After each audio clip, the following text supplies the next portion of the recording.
కాంగ్రెస్ ను ఓడించేందుకు BRS BJP కుట్రలు చేస్తున్నాయని సీఎం రేవంత్ రెడ్డి ఆరోపించారు. అందుకే ఎమ్మెల్సీ ఎన్నికల్లో పోటీ చేసేందుకు బీఆర్ఎస్ కు అభ్యర్థి దొరకలేదన్నారు. తెలంగాణ అభివృద్ధిని అడ్డుకుంటున్న బీజేపీకి ఎందుకు ఓట్లు వేస్తారని ప్రశ్నించారు. ఎమ్మెల్సీ ఎన్నికల కోసం విస్తృతంగా ప్రచారం చేశారు సీఎం రేవంత్ రెడ్డి. ఇవాళ ఒక్కరోజే 3 జిల్లాల్లో ప్రచార సభల్లో పాల్గొన్నారు. ప్రజలు తిరస్కరించినా కేసీఆర్లో మార్పు రాలేదని, ఫామ్ హౌస్ లో కూర్చుని ప్రభుత్వంపై కుట్రలు చేస్తున్నారని ఫైర్ అయ్యారు సీఎం. తెలంగాణ ఉద్యమాన్ని ముందుండి నడిపించిన పట్టభద్రులు ఇవాళ ఓటర్లుగా ఉన్న శాసన మండలి ఎన్నికల్లో బీఆర్ఎస్ పోటీ చెయ్యకుండా ఈరోజు అభ్యర్థి దొరకక ఎన్నికల బరిలో నిలబడని బీఆర్ఎస్ ఇవాళ కాంగ్రెస్ పార్టీని ప్రశ్నించే అర్హత ఆ పార్టీకి ఉన్నదాన్ని నేను అడుగుతున్నా. అందుకే నేను అడుగుతున్నా ఈరోజు బీఆర్ఎస్ నాయకులను, 10 నెలల పరిపాలన చేసిన కాంగ్రెస్ పార్టీని ఇవాళ ఏమీ చేయలేదని మీరు అడుగుతున్నారు కదా, 10 ఏళ్లలో మీరు ఏం చేసిందని నేను అడుగుతున్నా. ఫోన్ ట్యాపింగ్ కేసులో కేసీఆర్, కేటీఆర్లను బీజేపీ కాపాడుతోందని, ఆ కేసును అడ్డుపెట్టుకుని ఎమ్మెల్సీ ఎన్నికల్లో బీఆర్ఎస్ మద్దతు తీసుకుంటోందన్నారు. బీజేపీకి మద్దతివ్వకపోతే ఫోన్ ట్యాపింగ్ కేసులో అరెస్టు తప్పదని వారిని బెదిరించారన్నారు. మరి అక్రమంగా ఉన్న ప్రభాకర్ రావును, శ్రవణ్ రావును ప్రభుత్వం మేము ఫిర్యాదు చేసిన వాళ్ళని ఎందుకు తెస్తలేరు? ఎందుకు మోడీ లేఖ రాస్తలేడు? ఎందుకు కేంద్ర హోంశాఖనే చేయాల్సింది పని? దానికి మంత్రిగా ఉన్నది బండి సంజయ్ గారే కదా.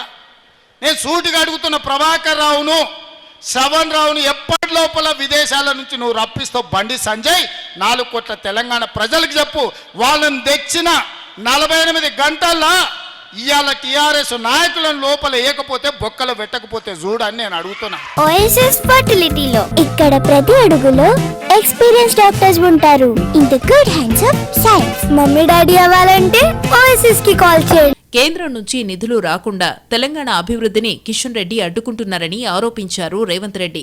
మెట్రో రైలు, మూసీ ప్రక్షాళన, regional ring road, Palamuru Rangareddy ఎత్తిపోతలకు అనుమతులు, నిధులు ఇప్పించినప్పుడే ఓట్లు అడగాలన్నారు. అడ్డొచ్చిన వాళ్లను తొక్కుకుంటూ అభివృద్ధి చేస్తామన్నారు రేవంత్ రెడ్డి.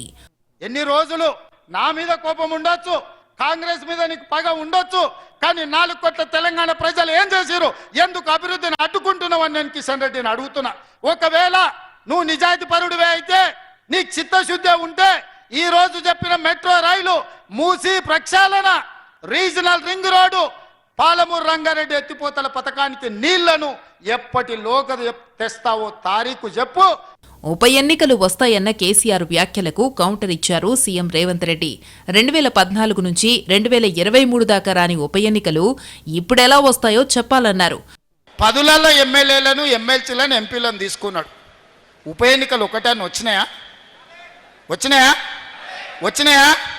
మరి ఆ 10 ఏళ్లలో రాని ఉప ఎన్నికలు ఇప్పుడు ఎట్లకెళ్ళి వస్తాయి?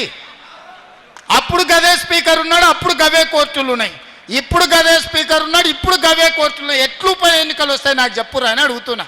తెలంగాణను కేసీఆర్ 7 లక్షల కోట్ల రూపాయల అప్పుల కుప్పగా మారిస్తే, తాము 26 లక్షల మంది రైతులకు 2 లక్షల రూపాయల చొప్పున రుణమాఫీ చేశామన్నారు.